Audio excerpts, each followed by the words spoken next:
Today I will be making the Salty Sea Perfect Tender Shrimp, and so I have 6 cups of water currently going to boil, and then I have my onions, lemon,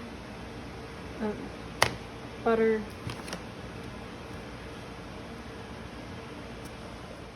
so I will be making the Salty Sea Perfect Tender Shrimp. So I have my shrimp, 1.5 pounds. I will quarter that and an onion, and here are my seasonings I will be putting in a little bag because I don't necessarily love the Old Bay or Zaratrain's seasoning. And then I also have my salt.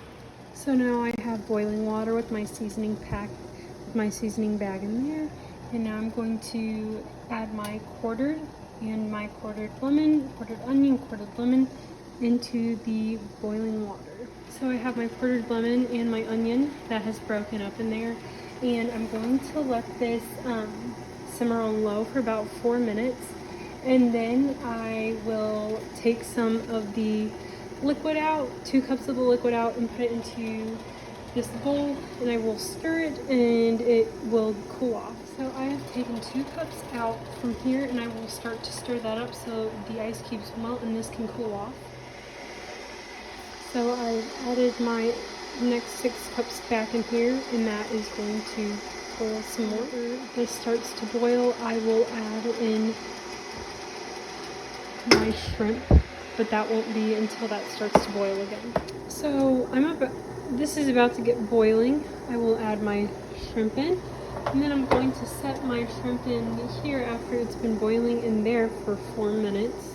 So the goal of the Sea Salty Perfect Tender Shrimp is going to get a very plump and tender shrimp that is going to be cooled in the water mixture that I have that is cooling in ice cubes.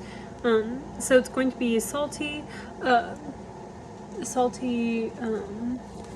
shrimp dish, and so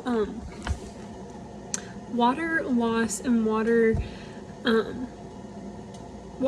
is a big thing whenever you are cooking shrimp, because as the heat increases, so if you're boiling it and it's 120 degrees, diameter shrinks, and above 120 degrees, the length shrinks on the shrimp. So that is why sometimes shrimp shrink whenever you do boil them or cook them in a skillet or pot.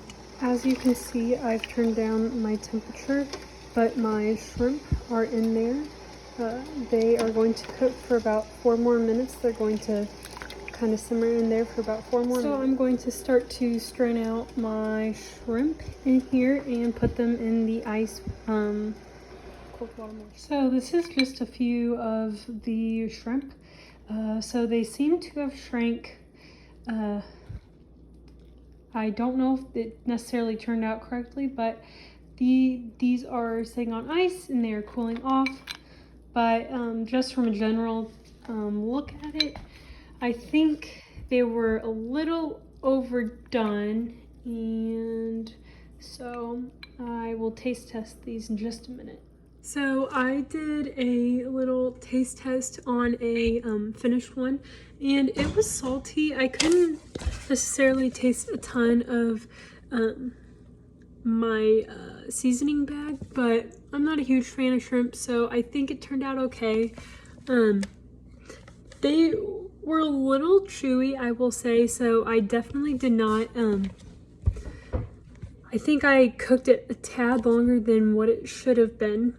And so I just want to talk about how like proteins cook and the chemistry whenever the shrimp were boiling. So as meat cooks, those proteins are going to be denatured, and so they're going to coil up and lose its shape, and then some of those bonds are going to be protruding as well.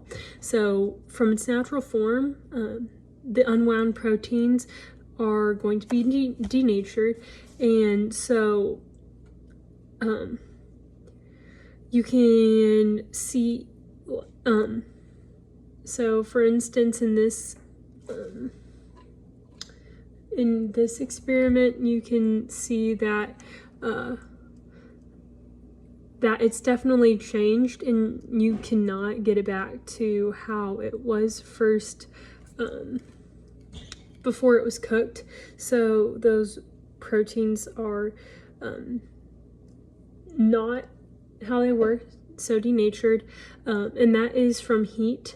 And so whenever mussels are cooked, so meat has mussels in it,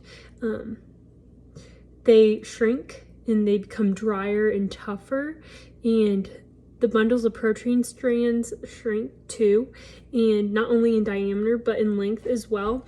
And also when it's cooked in 120 up to 120 degrees, the diameter will shrink, and above 120 degrees it is going to shrink, and that is due to water loss. And so shrimp were boiled and they got up to 120 degrees, and I believe in this case that's why they shrunk, both length and diameter wise. But yeah, that is my salty sea perfect tender shrimp recipe, and I hope you guys enjoyed it.